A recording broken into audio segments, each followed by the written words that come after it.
There is nothing wrong with your internet. Do not attempt to adjust your settings. We are controlling the podcast. We control the squealing and the screams. We can make your heart flutter, your eyes blur from tears, or sharpen your mind to crystal clarity. For the next hour, sit back. We are in control of what you hear. We repeat, there is nothing wrong with your settings. You are about to experience the awe and mystery known as the female mind. You are now entering the Fangirl Zone. Welcome to the Marvelous Post-Split Podcast, a podcast on all things Marvel and the Fangirl Zone. I am Shawn Fangirl S. And I'm Holt Steve. Today we're talking about episode 3 of the miniseries Secret Invasion, titled Betrayal, written by Kyle Bradstreet, Roxanne Paredes, and Brian Tucker, and directed by Ali Slim. So, what were your initial reactions for this episode? I thought it was a good episode. I was a little surprised with the ending, but not completely shocked, because it looked like Gaia was playing right into Gravik's hands, and he knew all along she was the traitor in the group. So yeah, I liked it, and at the same time I didn't like it because it's making me hate Gravik so much. Right. But it's I know that's kind of the point too. Yes. But it's just one of those things. But that's what makes good actors, right? We've talked about this in a bunch of episodes. Yes, we have. If you hate the character, that's a really good actor. Because it's you know that they're not like that in real life. So kudos. Yeah, this one, though, the ending, like you said, it was what happened? Is this really happening? Am I seeing this? It's one of those things. I couldn't finish a sentence. Yeah, I wasn't ready to have Emilia Clarke's character go halfway through the miniseries. I feel like it's one of those that nobody's safe. Right. Oh, absolutely not. Well, we have another in-depth recap for this episode. Fury uncovers a Rebel Skrull plot. That was so deep. Yes, it was. All right. Betrayal begins with Gravik laying out to the Skrull Council the plan that becomes obvious to viewers last week in episode 2. He's trying to engineer Super Skrulls with the help of the Daltons' collected DNA sample and that giant machine. Looks like it could be a fun machine, but I'm thinking it's not. Yeah. And it's all so they can wipe out the dregs of humanity. That doesn't destroy themselves after being tricked into various nuclear geopolitical conflict. There's always somebody who needs to be taken out after the fact. Yep. This doesn't sound great. No.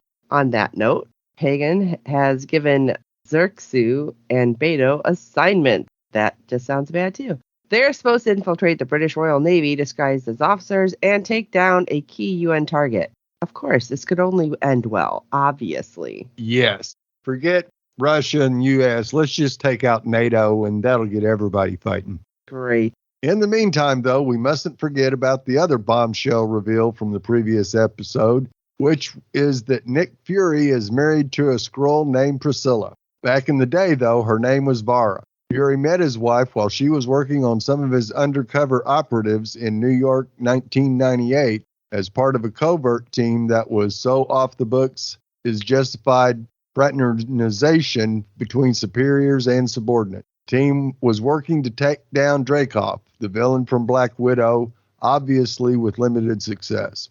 In the present day, Celia isn't thrilled about Fury's sudden reappearance, especially not after his voluntary post-blip retirement. One of the first things Fury asks her is if she's been in contact with Gravik, and a shady phone call implies that if she hasn't, she has at least been in contact with somebody she'd rather Fury not know about. There's also a small matter of Gaia's allegiances to attend to. Last week, Gaia tipped off the police about the location of Gravik's safe house, which he softly confronts her about. She blames Brogan, claiming he made the educated guess under torture, and while Gravik obviously doesn't believe her, he lets it go. Gaia isn't very good at playing double agent, though. No. While Gravik takes her to a parlay that Talos called via Shirley, she texts crucial information about the UN attacks, seemingly not sparing a thought for the obviousness of just blindly repeating information she's overheard. Yeah, I feel like that was a total setup, but Yep. especially with Gravik already being suspicious of her. It's the oldest trick in the book to plant incorrect information and to see who it gets repeated to. The parlay is an interesting scene. I think people will be mixed on Gravik, whose annoyance at World War I era paintings recalled Killmonger's frustration with museums being stocked with pilfered, misrepresented artifacts in Black Panther. He's a radical who believes firmly that he is in the right, which all good villains necessarily must believe this, but he's verging on overacting here. Yeah. Gravik also has an entire cafe filled with disguised scrolls, which makes for a nice visual when Talos lunges at him, but none of them intervene when Talos skewers Gravik's hand on the table with a butter knife. They just all become Gravik. Right. Which I thought they were supposed to be able to tell their own. Or did Talos just not care that they were all scrolls? I guess he didn't care. I'm Okay. not sure why, because when they all got up, it's kind of like, you're outnumbered, Talos, so you better just sit down and be a good boy. It's almost like they're just for the shot of them all shapeshifting into Gravik, I guess. Right. It does make a nice screenshot, but yeah. very little drama seemed to come from it.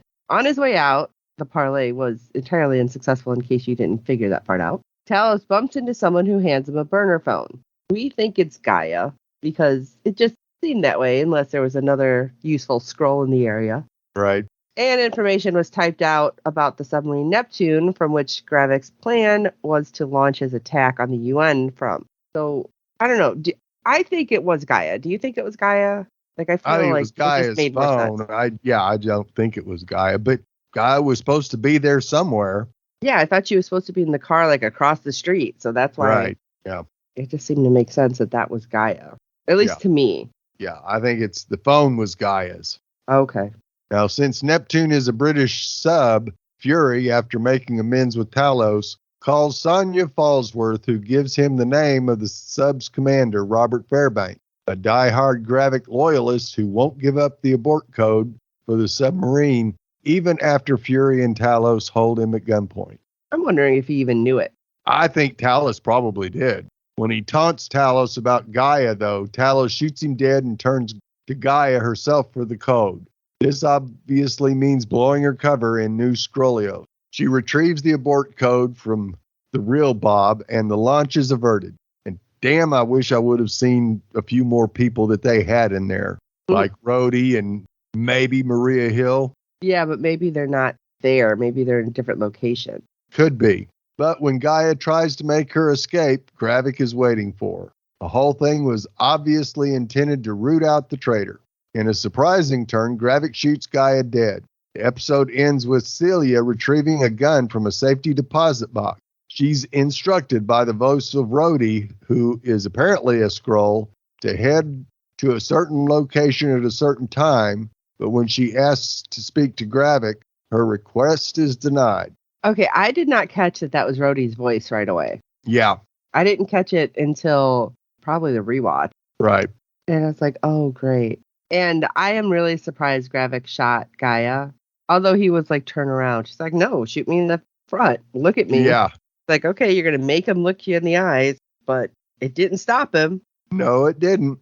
Now, of course, we do see that Gravik just pulls his hand off the table and just rips through his hand, and then his extremist abilities heal him. So you go, this is not good. No, I'm thinking this is going to turn very bad, very fast. Yeah. We get into some Easter eggs. We have Easter eggs. We always have Easter eggs, and I'm so happy for those people who are out there, along with Steve, who searched through them, because there's always something extra we're managed to find, because so many people look through these, because I don't know how everybody does it. I will tell you that right now. Right. If it's not obvious, I'm not seeing it apparently lately. So episode 3 opens with Gravik and his band of Skrulls furthering their attempts to conquer the Earth. The scene sets up an episode core plot of nuclear attack, since it does not affect the Skrulls. I feel like that's very scary too. Yes. So this attack is planned on the United Nations, while also shedding more light on Gravik's plans to combat the inevitable conflict the Skrulls foresee with the Avengers. They keep mentioning them. Yep. Gravik invites the Skrull Council, revealed to be high-ranking members of various governments, by the time Secret Invasion Episode 2 has ended, to view the machine that utilizes the aforementioned DNA samples collected by the Skrulls. Gravik reveals that in order to combat the eventual interference of Earth's heroes after their invasion becomes public, the Skrulls will use this machine to imbue themselves with power. Stolen power. Yeah.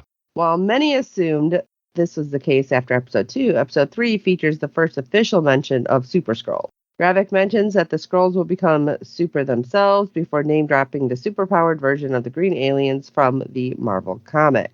So something actually pulled from the comic again. Right.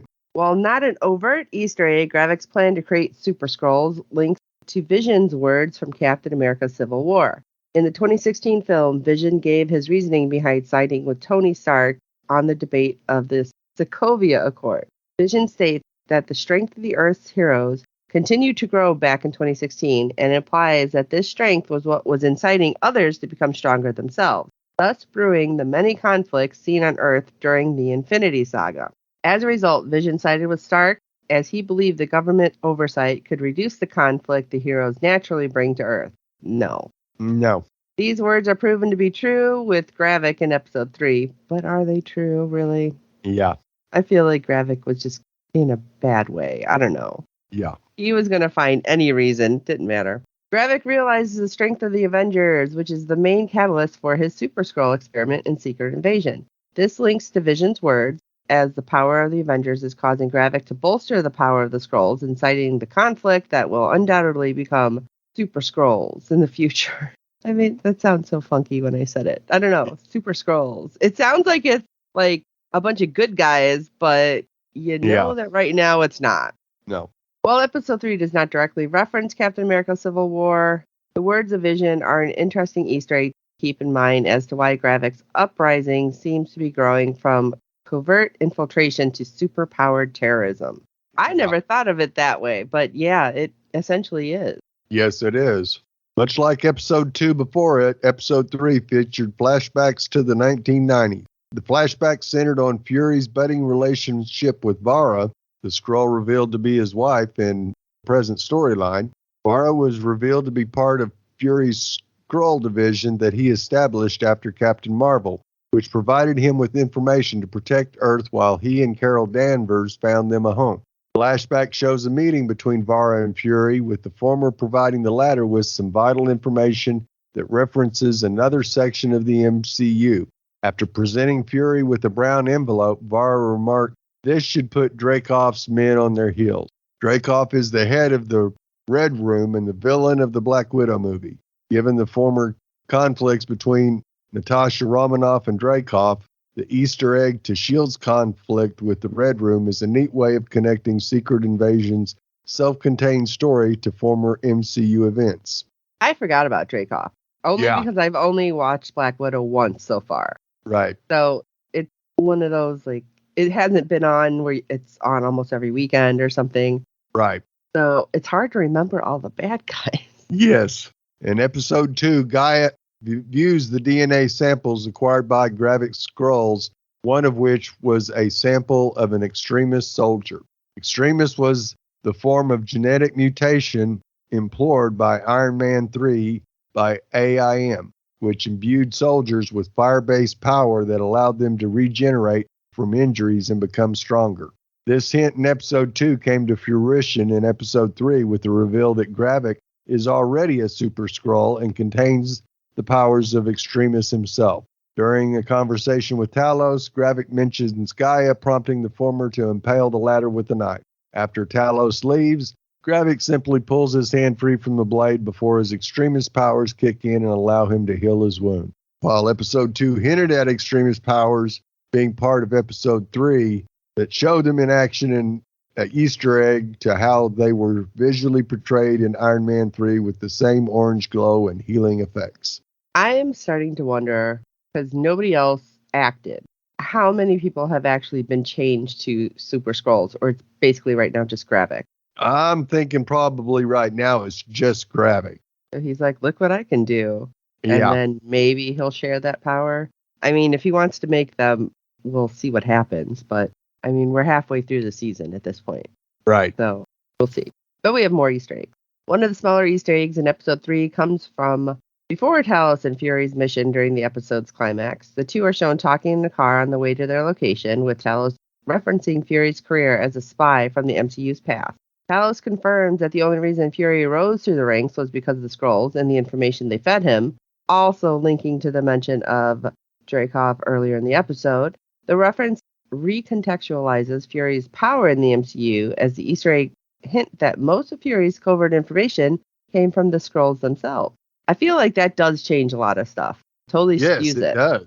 Yeah, that puts Fury in a much different light than the way everybody thought about him prior to this, at least. Yes, because throughout the MCU, we've seen him hold all the cards. Right. And so this is like, oh, he wasn't the one actually holding all the cards. He was being fed it all. Yeah.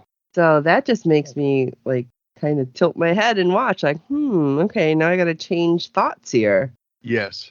But going back to Captain Marvel, something continuously brought up for how Nick Fury could determine a Skrull was whether they called him Fury or... Wait, what? Yeah. Throughout Captain Marvel, something continually brought up for how Nick Fury could determine a Skrull was whether they called him Fury or not. Right. In the 2019 film, Fury revealed to Carol that nobody calls him Nicholas or Nick, simply Fury. In episode 3, a Skrull imitates Talos, causing him to call Fury by his first name, Nick. This stirs Fury's suspicion, allowing him to get the upper hand and free Talos as nobody calls me Nick, Bob. This is not only a neat Easter egg to Captain Marvel, but it also used similarly as it helped Fury determine a Skrull infiltrator. I did not realize that. Yeah. I was just thinking it was Talos, but if any of them call him Nick, that's interesting. Right. But we've seen throughout, like when he's on site, you hear Fury's here. Right. So have they all picked it up then, except a few poor souls that are going to get knocked out? Possibly. At the end of episode 3, it's revealed that Fury's wife is working for Gravik, which made me sad. Yep. Farah called someone asking to speak to Gravik, with the voice on the other end being a subtle Easter egg to episode 2 theory. I think I had said it was totally backwards when we talked about it last episode. Right. I was thinking Rhodey was Rhodey and the rest of them were Skrulls, I believe, is what I said. Yep. But nope. You probably had it right. The theory in question was Secret Invasion Rhodes was a Skrull, something that episode 3 seemingly confirms, as the voice on the phone seems to be Rhodey himself. The episode does not confirm this, solidifying Rhodey's voice as an MCU Easter egg, which will likely lead to a big reveal and confrontation between Fury and Rhodes in Secret Invasion's future. Absolutely, it will.